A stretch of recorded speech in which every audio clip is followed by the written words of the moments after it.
오늘 우리는 대한민국이 어떻게 변화하고 있는지를 이야기하려 합니다.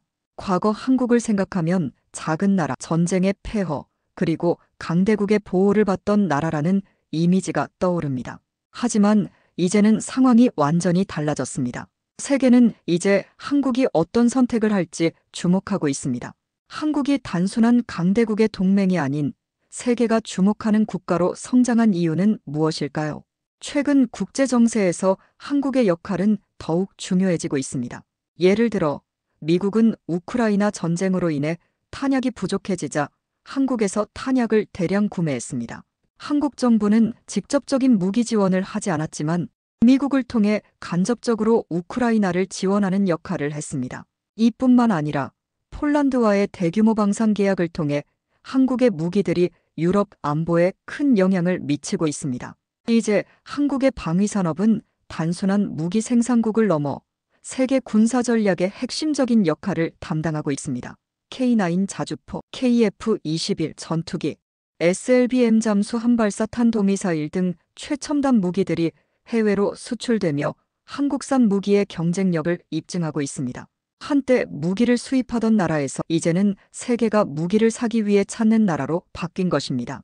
그렇다면 왜 강대국들은 한국을 주목할까요? 미국은 한국과의 동맹을 더욱 강화하려 하고 중국은 한국의 독립적인 군사력 강화에 긴장하며 일본은 뒤처지지 않기 위해 한국의 방산 산업을 경계하고 있습니다. 한국의 선택 하나하나가 국제 정세에 큰 영향을 미치는 시대가 도래한 것입니다.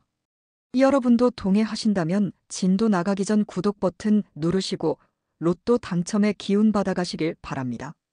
한때 우리는 국제사회에서 강대국들의 결정을 따라야만 했던 시기가 있었습니다. 하지만 이제는 다릅니다. 한국은 주도적으로 국제 협상을 이끌고 세계 경제와 안보에서 중요한 역할을 하고 있습니다. 예전에는 한국이 강대국의 눈치를 봤다면 이제는 강대국들이 한국의 선택을 기다리는 시대가 온 것입니다. 이제 우리는 과거의 한국과 완전히 다른 한국을 마주하고 있습니다.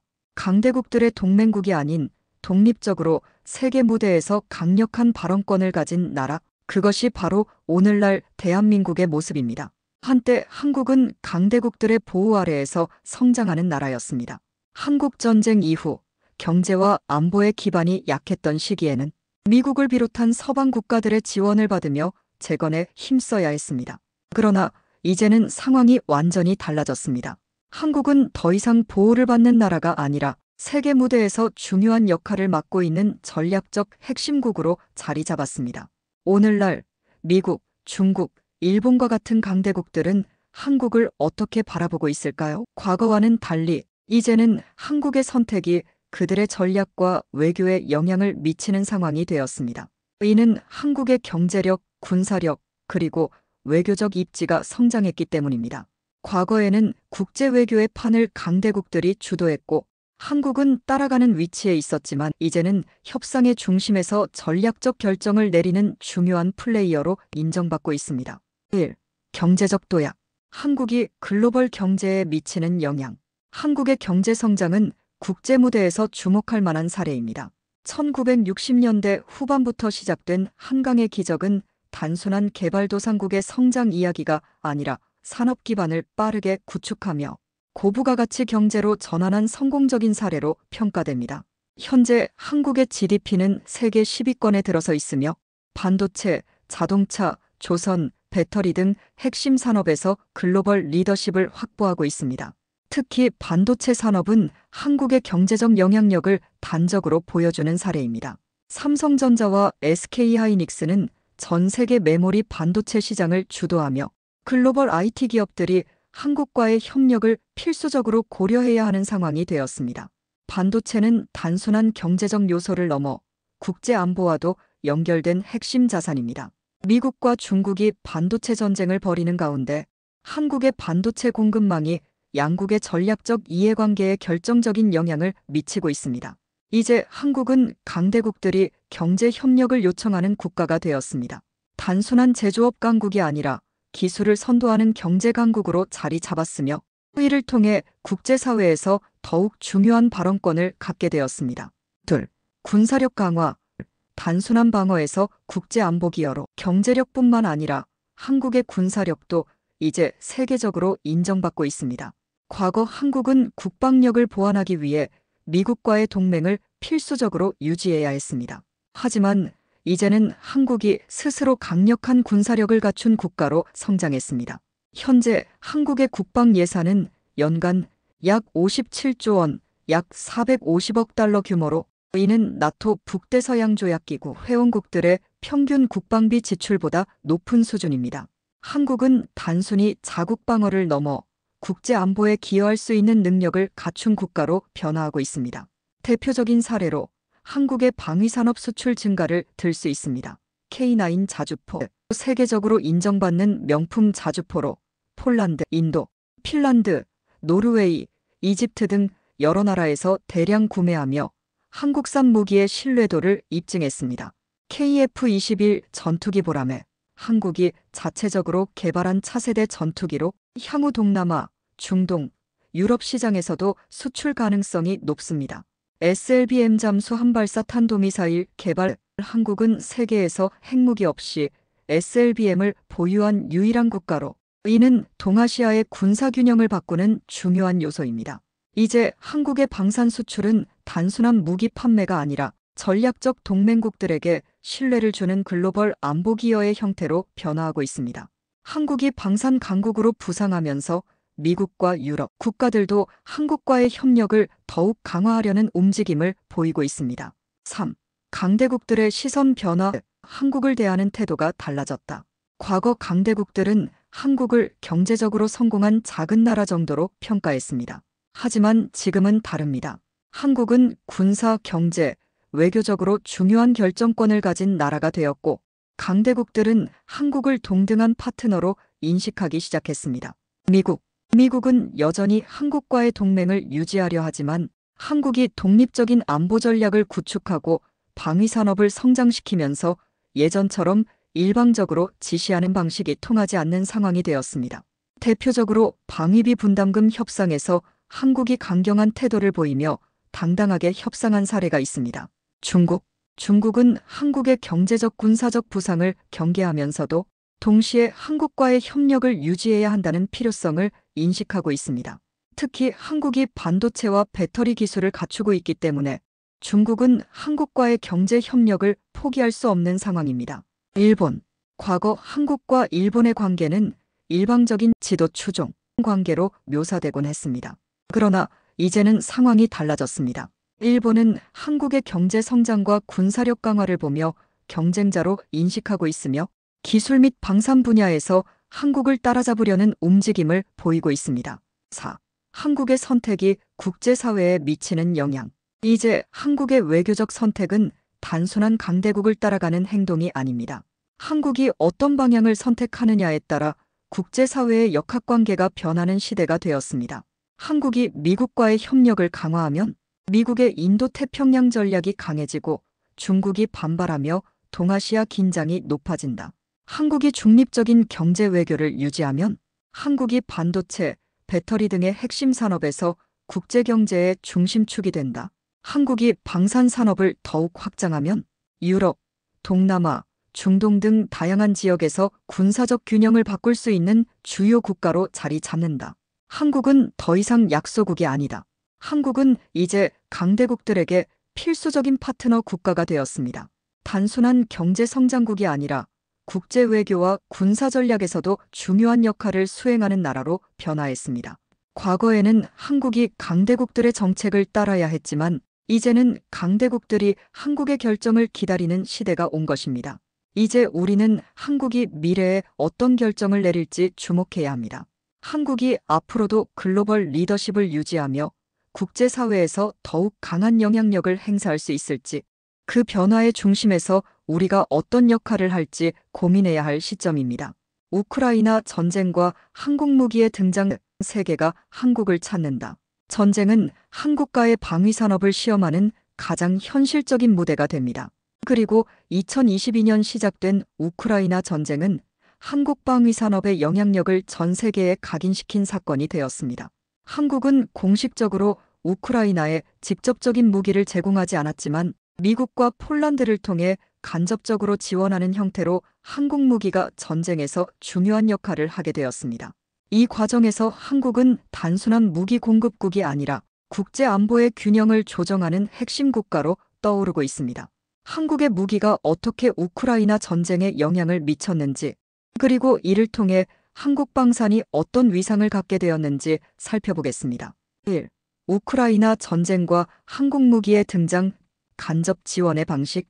우크라이나 전쟁이 발발한 후 러시아와의 장기전이 이어지면서 서방 국가들은 우크라이나에 지속적인 군사 지원을 해야 하는 상황에 놓였습니다.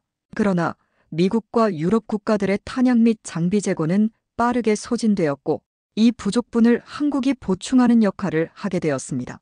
미국이 한국에서 탄약을 대량 구매. 미국은 우크라이나에 지속적인 무기 지원을 하기 위해 155mm 포탄과 같은 핵심 탄약을 한국에서 긴급 구매했습니다. 한국은 직접 우크라이나에 지원하는 대신 미국이 구매한 탄약을 우크라이나에 제공하도록 하는 전략을 택했습니다. 이를 통해 한국은 러시아와의 외교적 마찰을 최소화하면서도 서방 동맹국들과의 협력을 유지할 수 있는 방식을 선택했습니다. 폴란드를 통한 한국 무기의 전쟁 투입. 2022년 폴란드는 한국과 대규모 방산 계약을 체결하여 K2 전차, K9 자주포 FA-50 전투기 등을 도입했습니다. 폴란드는 한국 무기를 구매하면서 자국 보유 무기 구소련제 장비를 우크라이나에 제공하는 방식으로 지원했습니다. 이로 인해 한국 무기가 간접적으로 우크라이나 전장에서 중요한 역할을 하게 되었습니다. 이러한 방식은 한국이 직접 전쟁에 개입하지 않으면서도 국제방위 산업에서 필수적인 역할을 맡고 있다는 점을 보여준 사례가 되었습니다. 왜 세계가 한국 무기를 선택했을까? 전 세계는 왜 한국의 무기에 주목하고 있을까요? 그 이유는 한국 무기가 가격 대비 성능이 뛰어나고 실전에서 검증된 기술을 바탕으로 제작되었기 때문입니다. 우크라이나 전장에서 입증된 한국 무기의 성능, K9 자주포는 세계적으로 우수한 성능을 인정받고 있으며, 폴란드에서 우크라이나로 지원된 K9이 실제 전장에서 활용된 정황이 포착되었습니다. K2 전차는 나토 규격에 맞게 개량된 모델로 폴란드에 공급되었으며, 유럽 내에서 가장 최신식 전차 중 하나로 평가받고 있습니다. FA-50 전투기는 폴란드뿐만 아니라 동유럽 국가들이 러시아제 무기를 대체할 새로운 경전투기로 관심을 보이고 있는 모델입니다. 서방 무기보다 빠른 납품 속도. 한국 방산업체들은 서방 국가보다 훨씬 빠른 생산 및 납품이 가능하다는 강점을 가지고 있습니다. 예를 들어 미국과 독일의 방산 기업들은 무기 생산과 납품에 몇 년이 걸리는 경우가 많지만, 한국은 계약 후 1년 이내에 무기 공급이 가능합니다. 이는 장기전이 지속되는 우크라이나 전쟁에서 즉각적인 무기 보충이 필요한 국가들에게 매우 매력적인 요소로 작용했습니다. 고품질과 경쟁력 있는 가격. 한국 무기는 서방제 무기보다 상대적으로 저렴하면서도 성능이 뛰어나고 신뢰성이 높아 많은 국가들이 도입을 고려하고 있습니다. 특히 폴란드, 루마니아, 체코, 슬로바키아 등 동유럽 국가들이 한국 무기에 높은 관심을 보이는 이유이기도 합니다. 이처럼 한국은 빠른 생산 속도, 우수한 성능, 실전 경험을 바탕으로 글로벌 방위산업 시장에서 강력한 입지를 구축하고 있습니다. 3. 한국 방산의 위상이 달라졌다. 무기 수출국에서 안보 파트너로. 우크라이나 전쟁 이후 한국은 단순한 무기 수출국이 아니라 국제 안보의 중요한 조력자로 인식되기 시작했습니다. 미국과의 전략적 협력 강화. 한국이 미국의 방위산업 공급망의 중요한 축을 담당하게 되면서 양국 간 방산 협력이 더욱 강화되었습니다. 이는 단순한 무기 거래를 넘어 미국의 글로벌 안보 전략에서 한국이 중요한 파트너로 자리 잡았음을 의미합니다. 유럽 국가들의 새로운 선택지로 부상. 기존 유럽 국가들은 독일, 프랑스, 영국 등의 무기만을 선택하는 경향이 있었습니다. 그러나 한국 무기가 실전에서 검증된 후 폴란드를 시작으로 동유럽 국가들이 한국을 신뢰할 수 있는 방산 파트너로 인식하기 시작했습니다. 중동 및 동남아 시장에서도 한국 무기 수요 증가. 중동 국가들은 기존 미국 러시아 무기에 의존해왔으나 이제는 한국 무기를 대체 옵션으로 고려하고 있습니다. 필리핀, 인도네시아 등 동남아 국가들도 FA-50 전투기, K9 자주포 등의 도입을 적극적으로 추진하고 있습니다. 4. 한국의 방위산업. 앞으로 어디로 갈 것인가? 전쟁 후 재건 사업. 우크라이나 전쟁이 종료되면 전후 복구 과정에서 군사 및 인프라 관련 수요가 폭증할 것입니다. 한국은 건설 방산 분야에서 유럽 국가들과 협력하여 전후 재건 시장에서도 중요한 역할을 할 가능성이 큽니다. 방위산업 수출 100억 달러 시대. 한국은 2022년 방산 수출 170억 달러를 기록하며 사상 최대 실적을 냈습니다. 앞으로 한국 방산 수출이 더욱 확대되면서 2030년까지 글로벌 방산 수출 탑5에 진입하는 것이 목표입니다. 우크라이나 전쟁이 만든 새로운 질서 속에서 한국의 역할. 우크라이나 전쟁을 계기로 한국 방위산업은 국제적으로 인정받는 수준으로 성장했습니다. 한국은 단순한 무기 제조국이 아니라 글로벌 안보를 조정하는 강력한 플레이어로 자리 잡고 있습니다. 한국의 방위산업 혁명, 단순한 무기 생산국을 넘어선다. 한국은 이제 더 이상 무기 수입국이 아닙니다. 과거에는 해외에서 무기를 도입해 국방력을 키워야 했던 나라였지만 이제는 세계에서 인정받는 방위산업 강국으로 도약하고 있습니다. 단순한 무기 제조국을 넘어 전략적인 무기 공급국이자 글로벌 안보의 중요한 축으로 자리 잡았습니다. 이러한 변화는 방위산업의 급성장, 무기 수출 확대, 최첨단 기술 개발, 국제 협력 강화 등을 기반으로 이루어지고 있습니다. 한국 방산의 성공 요인과 미래 전망을 자세히 살펴보겠습니다. 1. 한국 방위산업의 성장 어떻게 세계적인 강자가 되었나? 과거 한국의 방위산업은 대부분 미국과 유럽 국가들의 기술을 도입하는 형태였습니다. 하지만 2000년대 이후 정부와 방산 기업들은 적극적으로 자체 기술 개발과 국산, 무기 체계 확립에 투자하기 시작했습니다. K방산의 발전 과정. 1970, 80년대 미국 무기를 도입해 국방력 강화. 1990년대 자체 무기 개발 시작. K1 전차, K9 자주포 개발. 2000년대 이후 국산 무기 수출 및 최첨단 방위산업 기술 개발 본격화. 현재 K2 전차, KF-21 전투기, SLBM 개발 등 세계적 방위산업 국가로 성장. 국내 개발 성공 사례. K9 자주포. 세계에서 가장 뛰어난 자주포 중 하나로 인정받으며 10개국 이상의 수출. K2 전차. 나토 규격에 맞춰 개발된 최신 전차. 폴란드 등 유럽 시장에 진출. KF-21 보람에 한국이 자체 개발한 차세대 전투기. 동남아 및 중동 시장에서 높은 관심. SLBM 잠수 한발사 탄도미사일. 세계에서 핵무기 없이 SLBM을 보유한 유일한 국가. 방위산업 수출. K방산이 세계로 나아가다. 세계가 한국 무기를 찾는 이유. 우수한 성능. 한국산 무기는 서방 무기와 동급 수준의 기술력을 자랑. 합리적인 가격. 미국 유럽 무기보다 가격 경쟁력이 뛰어나 경제성이 높음. 빠른 납품 속도. 미국, 독일, 프랑스 무기는 납품까지 수년이 걸리지만 한국은 12년 내 납품 가능. 방산 수출 주요 성과. 2022년 방산 수출 170억 달러 돌파 사상 최대 기록. 폴란드와 10조 원 규모의 대규모 방산 계약 체결. 노르웨이, 인도, 핀란드, 이집트, 필리핀 등과 추가 계약 진행 중. 폴란드와의 대형 계약. 유럽 시장 개척. 폴란드는 K2 전차 1000대, K9 자주포 600문, FA-50 경전투기 48대를 한국에서 도입. 이 계약을 통해 한국은 유럽 방산 시장에서 강력한 입지를 구축. 중동 및 동남아 시장 확대. 사우디아라비아, UAE 등 중동 국가들이 한국 방산 무기 도입을 검토 중. 필리핀, 인도네시아, 말레이시아 등 동남아 국가들도 FA-50 전투기와 K9 자주포에 높은 관심. 이제 한국은 단순한 무기 제조국을 넘어 전 세계의 방산 솔루션을 제공하는 글로벌 방산 강국으로 자리 잡고 있습니다. 3. 최첨단 방산 기술 개발 미래 전장을 대비하다. 자율주행 AI 기반 무기 시스템 개발. AI 인공지능 기반 무기 체계 도입. 자동화된 전투 시스템 개발. 자율주행 드론 및 로봇 병사 개발. 미래 전장에 맞는 첨단 무기 기술 확보. 우주방위 기술 개발. 한국은 누리호 발사 성공을 통해 우주기술 역량을 입증. 향후 군사 위성 및 우주방어 시스템 개발에도 박차. 사이버 보안 및 전자전 기술 강화. 한국 방산기업들은 사이버 공격 대응 시스템 및 전자전 기술을 개발 중. 이는 현대전에서 중요한 요소로 국제시장에서도 높은 수요가 예상.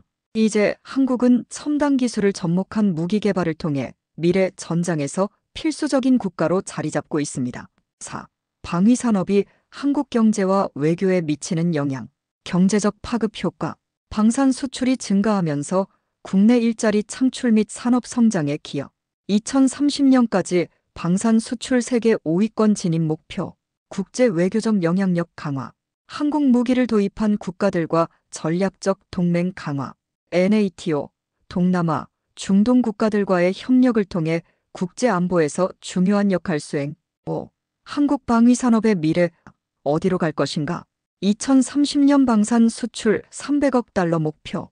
현재 방산 수출 170억 달러에서 2배 증가 목표. 첨단 기술 기반 무기 개발 가속화. 유럽 및 중동 시장 추가 진출. 폴란드를 시작으로 독일, 영국 등 서유럽 시장 진출 추진. 사우디아라비아, UAE 등 중동 국가들과 추가 계약 논의 중. 한미방산 협력 강화. 미국과의 공동개발 및 기술 협력을 통한 글로벌 방산 네트워크 구축. 한국이 미국의 핵심 방산 파트너로 자리 잡을 가능성. 한국, 이제는 세계적인 방산 강국이다. 한국은 더 이상 무기를 수입하는 나라가 아닙니다. 이제는 세계가 한국의 무기를 찾고 한국이 국제 안보를 조정하는 시대가 되었습니다. 유럽, 동남아, 중동 등 전 세계에서 한국 무기의 수요 증가. 최첨단 기술을 접목한 무기 개발로 미래 전장 대비. 국제 외교 및 경제적 파급 효과 확대. 이제 한국 방위산업은 단순한 무기 제조를 넘어 세계 안보를 책임지는 글로벌 플레이어로 자리 잡고 있습니다. 한국이 만들어갈 미래 강대국들의 동맹국이 아니라 주도국으로. 한국은 이제 더 이상 강대국들의 보호 아래 있는 나라가 아닙니다. 전쟁 후 원조를 받던 나라에서 세계 10위권 경제 강국으로 성장했고 방위산업과 기술력에서도 글로벌 강자로 자리 잡았습니다. 그러나 지금까지의 성공이 한국이 미래에도 지속적으로 주도적인 역할을 할 것이라는 보장은 아닙니다. 한국이 강대국들의 동맹국이 아니라 국제사회에서 주도하는 국가로 자리 잡기 위해서는 무엇이 필요할까요? 이제 한국이 나아가야 할 방향과 해결해야 할 과제들을 살펴보겠습니다. 1. 한국, 동맹국에서 주도국으로 변화해야 한다. 과거 한국의 위치. 한국은 한때 미국 중심의 동맹 시스템에서 보호를 받는 위치에 있었습니다. 미국, 중국, 일본 등 강대국들의 외교 정책에 맞춰 움직이는 경우가 많았습니다. 현재 한국의 변화. 한국은 이제 경제 군사 외교에서 독립적인 노선을 구축할 수 있는 능력을 갖춘 나라가 되었습니다. 나토보다 높은 국방비 비율, 세계적인 방위산업, 글로벌 경제 강국으로 자리 잡고 있습니다. 미래 한국의 목표. 단순히 강대국과 협력하는 것에서 벗어나 글로벌 리더로서 정책을 주도하는 역할을 해야 합니다. 동맹에 의존하기보다 자주 국방과 독립적인 경제 전략을 바탕으로 세계 무대에서 영향력을 행사하는 국가가 되어야 합니다. 자주 국방과 국제 안보에서의 리더십, 군사력 강화, 강대국들의 눈치를 보지 않는 국가로. 한국은 미국과의 동맹을 유지하면서도 주한미군 철수 가능성을 고려하는 등 독립적인 군사 전략을 마련하고 있습니다. 자체적인 핵무장 또는 전략적 억제력 확보 가능성을 논의하며 국제 안보에서 더욱 강한 발언권을 가지려는 움직임을 보이고 있습니다. 방위산업의 주도적 역할 확대. 한국은 이제 세계에서 인정받는 방산 수출국입니다. 단순한 무기 제조국이 아니라 전략적으로 무기 공급을 조절하는 국가로 변화해야 합니다. 어떤 국가에 무기를 공급할 것인가? 한국의 결정이 국제 안보의 판도를 바꿀 수 있습니다. 미래 전쟁 대비 AI 우주 사이버 안보 강화. 군사력의 미래는 AI 기반 무기, 우주방위 시스템, 사이버 보안 기술에 달려 있습니다. 한국은 누리호 발사 성공을 통해 우주방위 능력도 강화할 가능성을 열었습니다. 미래 전쟁에서 한국이 중요한 역할을 하려면 전통적 군사력뿐만 아니라 새로운 기술 기반의 군사력도 갖춰야 합니다. 3. 한국 경제의 지속 가능성. 글로벌 경제 리더로 나아가야 한다. 반도체, 배터리, 조선업, 한국이 세계 경제를 이끌 핵심 산업. 한국의 반도체 산업은 이미 미국과 중국의 전략적 갈등 속에서 핵심 플레이어가 되었습니다. 전기차 배터리, 조선업에서도 세계 최강국으로 자리 잡고 있으며 국제 무역에서 중요한 영향력을 행사하고 있습니다. 경제 안보 강화 공급망 주도국으로 전 세계는 반도체, 배터리, 희귀광물 등 첨단 산업의 공급망을 안정적으로 확보하는 것이 중요해졌습니다. 한국은 이 분야에서 강점을 가지고 있으며 공급망을 주도하는 국가가 될 가능성이 큽니다. 즉, 한국이 어떤 결정을 내리느냐에 따라 미국과 중국, 유럽의 경제 전략도 영향을 받을 수 있습니다. 한국이 글로벌 경제 리더로 나아가기 위한 과제.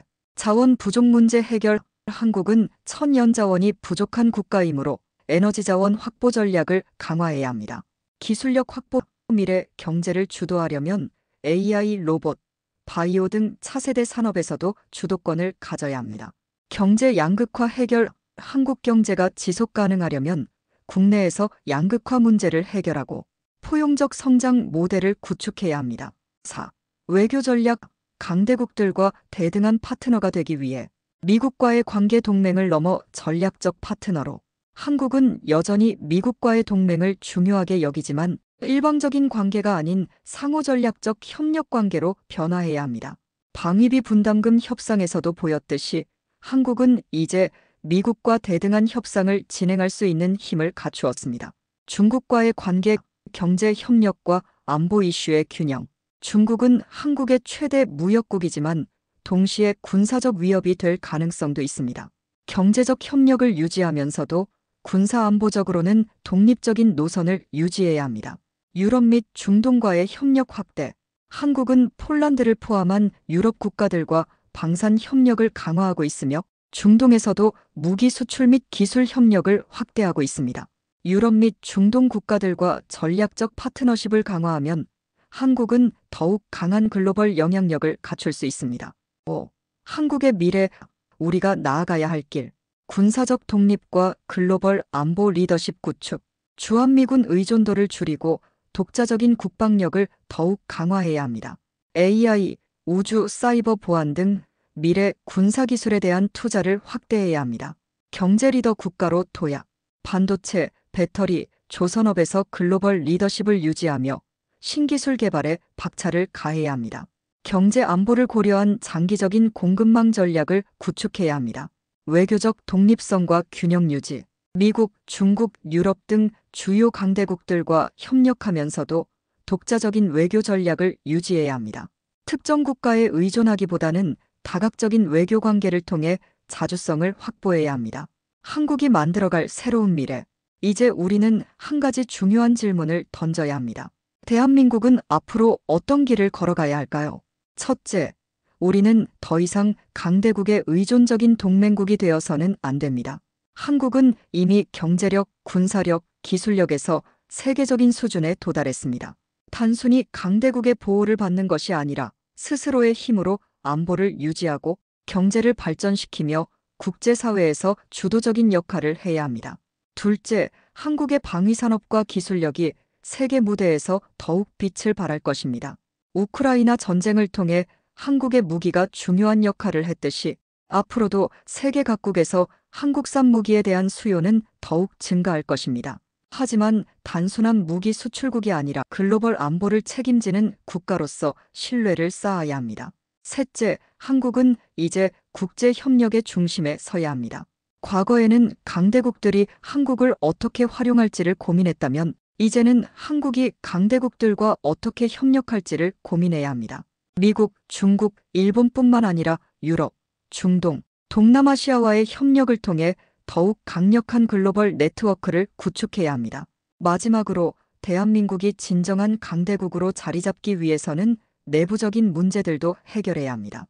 저출산, 경제 양극화, 청년 실업과 같은 국내 문제들을 해결해야만 국제 무대에서도 지속적인 성장을 이룰 수 있습니다. 오늘 우리는 한국이 걸어온 길과 앞으로 나아가야 할 길을 살펴봤습니다. 과거에 한국은 강대국들에게 의존했지만 이제는 세계 질서를 주도하는 나라로 성장하고 있습니다. 강대국들이 한국을 활용하는 시대에서 이제는 강대국들이 한국의 결정을 기다리는 시대가 온 것입니다. 앞으로 대한민국이 어떤 선택을 하느냐에 따라 국제 정세는 크게 달라질 것입니다. 이제는 더 이상 남의 눈치를 볼 필요가 없습니다. 대한민국이 만들어갈 새로운 시대, 그 시작은 지금부터입니다. 여러분과 함께 대한민국의 도약을 응원하며 다음 시간에 더 흥미로운 이야기로 찾아뵙겠습니다. 감사합니다. 여러분 잠깐만요. 구독과 좋아요, 댓글은 여러분의 로또 당첨으로 이어지고요. 저에게는 영상을 만드는 힘이 된답니다. 함께 유익하고 즐거운 시간을 보낼 수 있도록 노력하겠습니다. 감사합니다.